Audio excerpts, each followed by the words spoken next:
And welcome back to a wonderful day of action here in none other than Fort Worth Convention Center. I'm Bordy McBoard, that's Captain Atsoka, and we're here for the Lonestar Collegiate Clash. Cap, we talked a little bit earlier about how many things were going on today. We're gonna see tons of esports competition. Obviously, we're going to be handing out tons of scholarships. But another opportunity that we're gonna see a little bit behind the scenes in the esports world and really get to know some professionals in the space as well.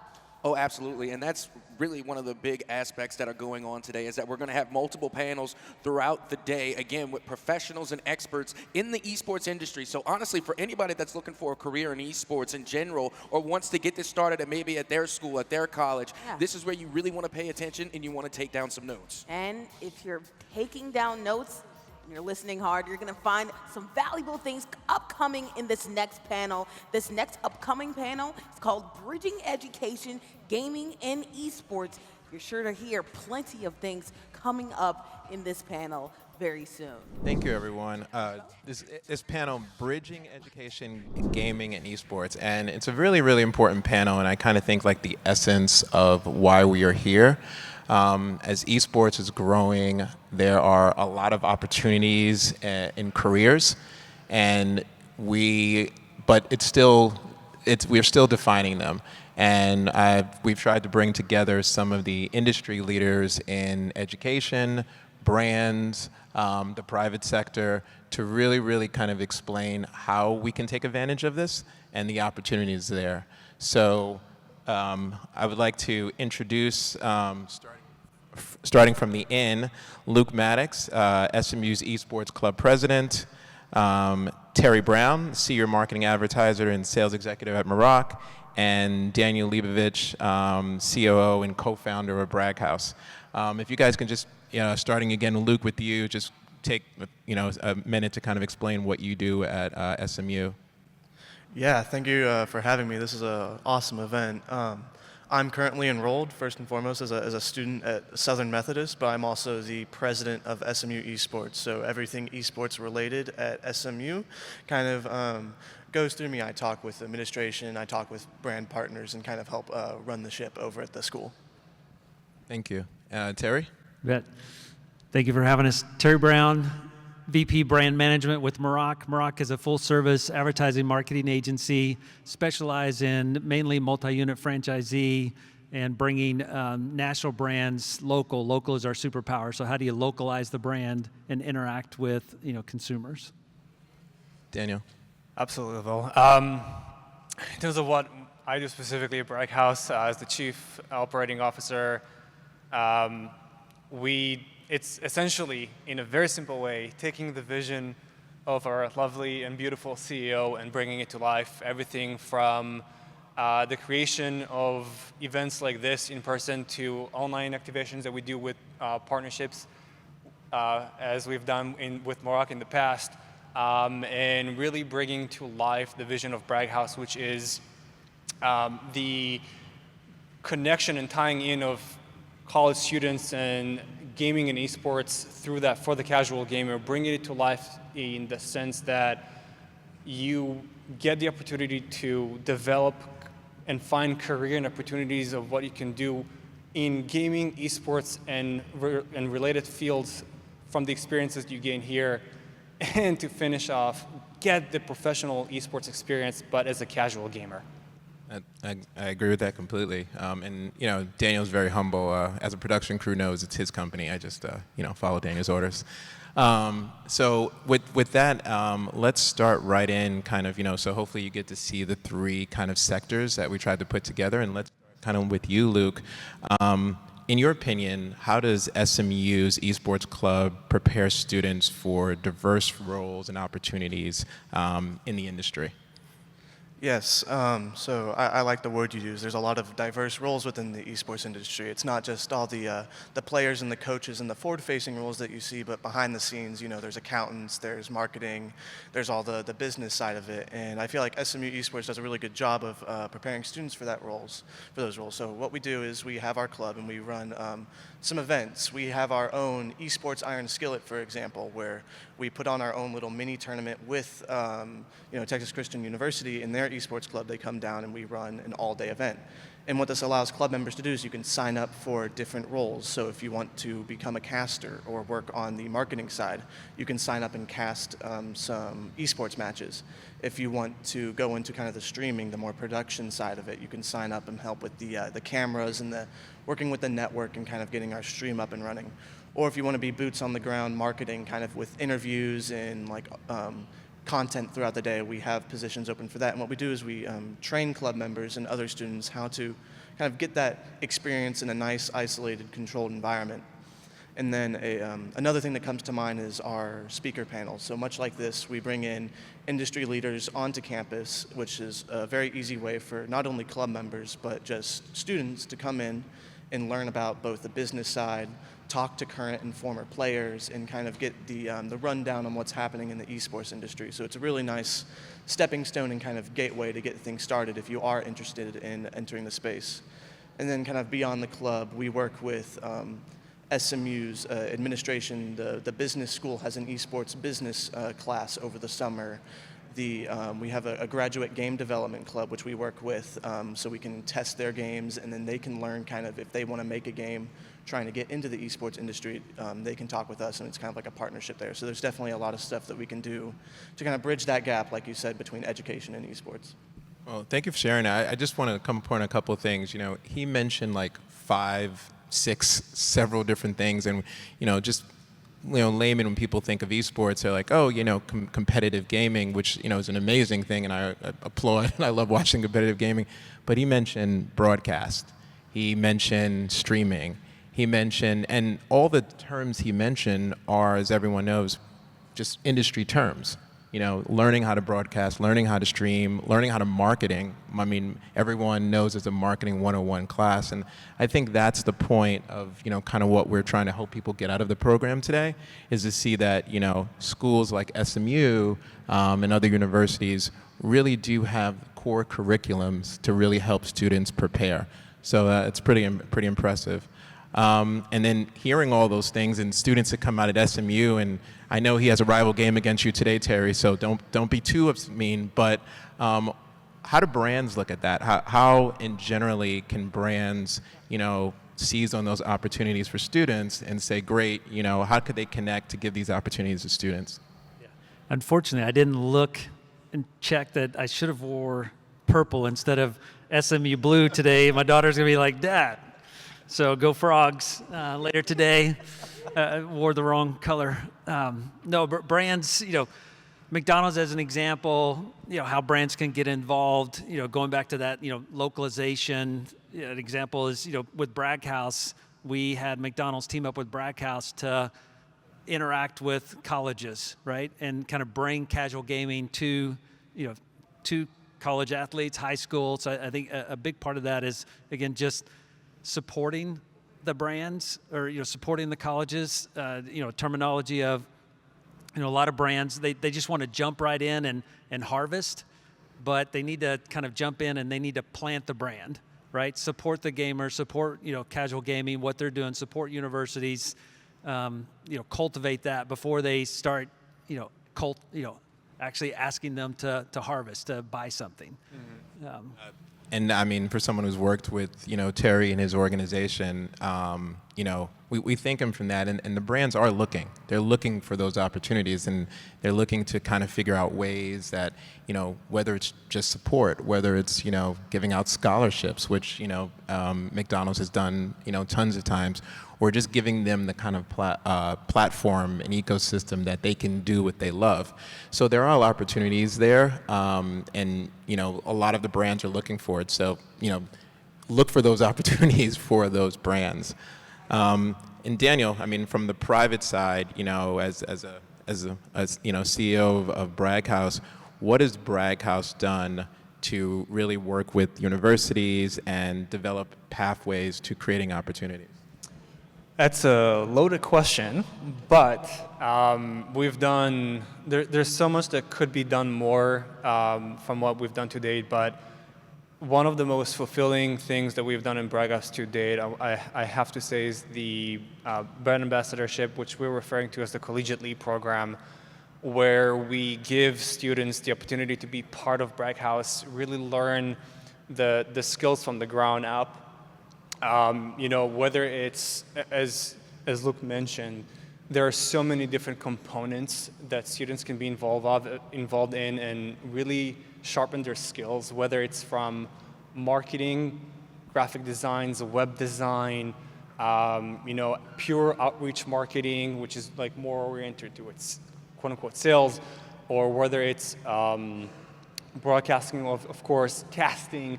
There's so many opportunities for a student to be involved and find what they're passionate for and gain experience in that. And we've done it in the past in all of those different fields. We've helped students gain course credits through Braghouse. So that's, even if you're looking at it from a value and an experience standpoint, the ability to go to a company, work with a company where you gain the skills, you gain the knowledge, but you're also helping your education from the ability to finish and graduate in an earlier stage. And one dear example to heart is a student who was a graphic designer who, through the internships with Braghouse, she was with us for, I want to say, almost a year. She was able to graduate 2 semesters earlier from those course credits. And we've had so many of those type of examples that we've done in the past, and it's really giving them, as Luke said, like that one-on-one experience. Myself, we've worked with students one-on-one, really showing them the pathway. Communication is so key in organizations when you're starting going into the real world, real jobs, and learning simple things from communication to understand how to learn how to utilize programs, how to communicate with, the director level, the chief executive level at a company. All of those have significant value for students coming in and really gain that experience. But also from the point of view of understanding what they're looking to get out of this type of internship, it's yes, they want to be part of a company that they believe in, that has value to what they're interested in. But for them to come out of an internship with the skills, the knowledge, and knowing that all in all it was a phenomenal experience from A to Z, that's something that they're really looking forward to. And we've put a significant emphasis throughout the years to always deliver that experience to all the students that have run through Braghouse, and we'll continue to do so. I'm glad you brought that up, Daniel. That definitely, we do really cool events, and this is obviously one of those really amazing events. But as Daniel said, from the Braghouse perspective, our ambassadorship is probably one of the things we're most proud of. And to see people, I'll share one of my examples. We had someone come in and, love this guy. He was awesome. He just worked so hard. And he just, he did competitive swimming, to show you the diversity. He played video games, but, wasn't, and what he learned from Braghouse, he took and became an internship at Goldman Sachs program.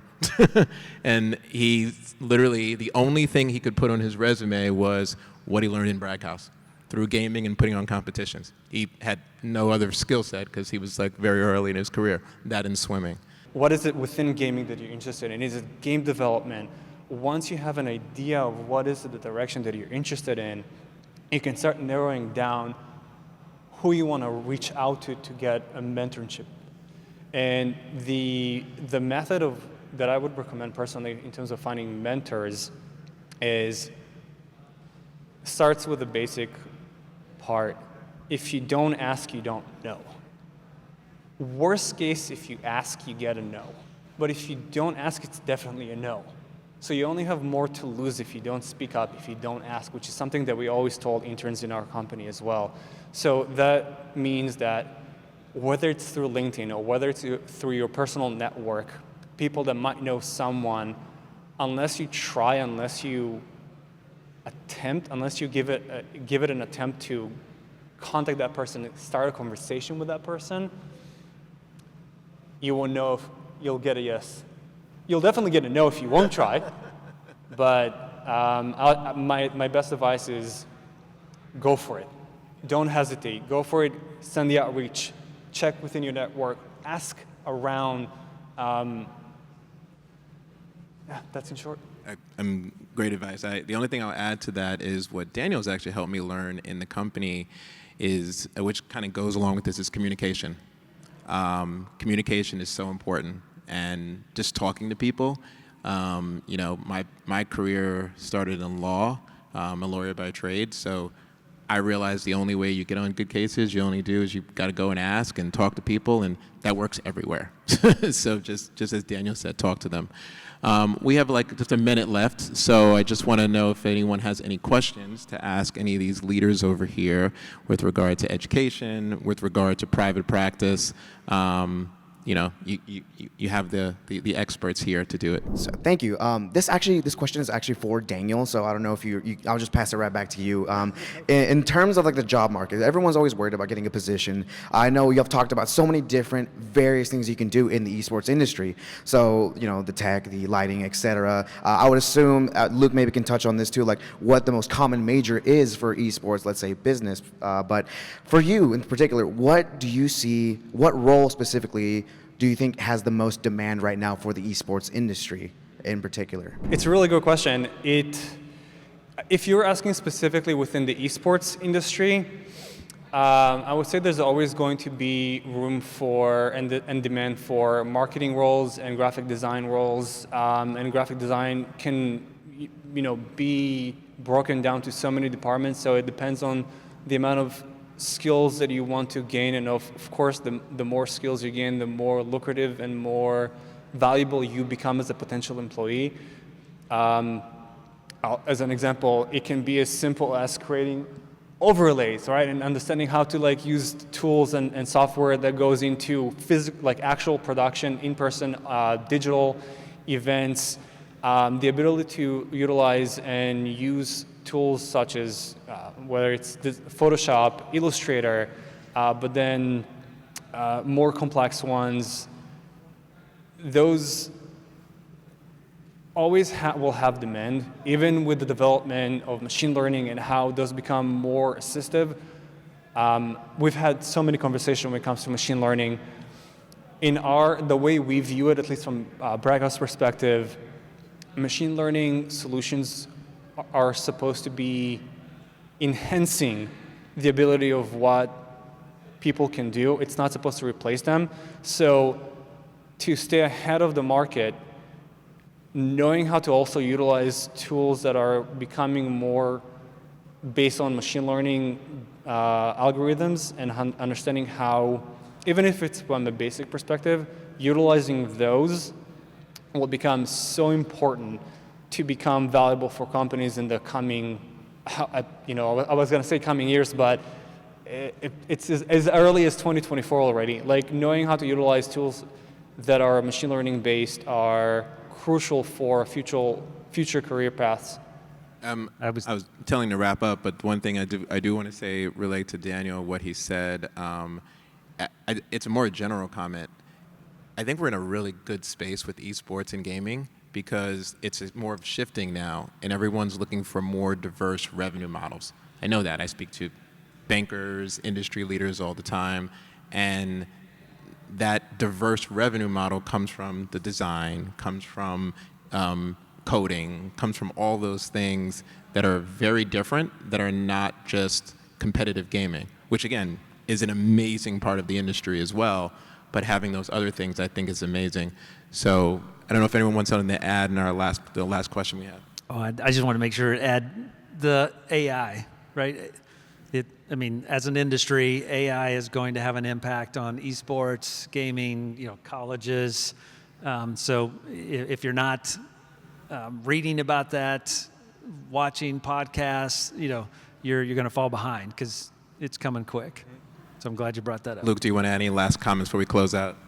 I'd just say, do what you're passionate. You know, there's space in the industry for whatever you're motivated to do. We were able to, just this last summer, get a few students some internships at DreamHack. They were engineers and art students, but they were working in, they were selling on the floor of the convention. So if you're passionate and you find a way to incorporate what you love doing into the esports industry, that's the way to go. That's my advice. Well, thank you, Luke. Thank you, Terry. Thank you, Daniel. Really exciting. I even learned more stuff by just talking. So thank you, everyone, for tuning in for that. As you've heard from everyone, please talk to everyone, even after this program. It's a lot of wealth and information here. Going to throw it back to our casters here, and we will see you guys in the next panel. What a lovely discussion. Cap, of course, recapping the Bridging Education, Gaming and Esports panel we just saw. It was amazing to see, a conversation around how multifaceted esports is. When I say that this industry literally has every other industry inside of it, but something that I take away from it, especially doing what you're passionate about, and most importantly, networking, taking your shots. A quote I love, you miss 100% of the shots that you don't take. Wayne Gretzky, Michael Scott. It's very important to, internalize that and really take a risk, because you never know. You might get an opportunity out of nowhere.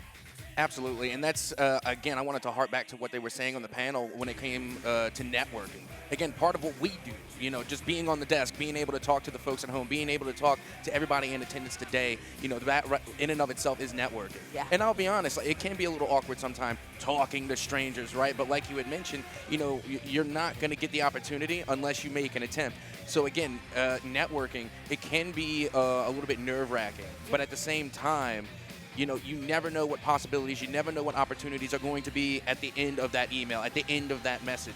So it's really important that you actually reach out to people in the esports industry, and that's why this event, the Lonestar Collegiate Clash, is so special, because they are bringing the experts here. You don't have to go and find them. No. So everybody in attendance today is actually really lucky to be here, because they get to walk up and talk to these experts one-on-one and already get a head start in their career path for their ambitions. And honestly, that's something I think everybody should be really excited about. Yeah, well, we're lucky to be here, and we're lucky to see what is coming up next in our show. Plenty more things to happen. Of course, we're going to see more gameplay, more exciting panels, and you'll see more after this break.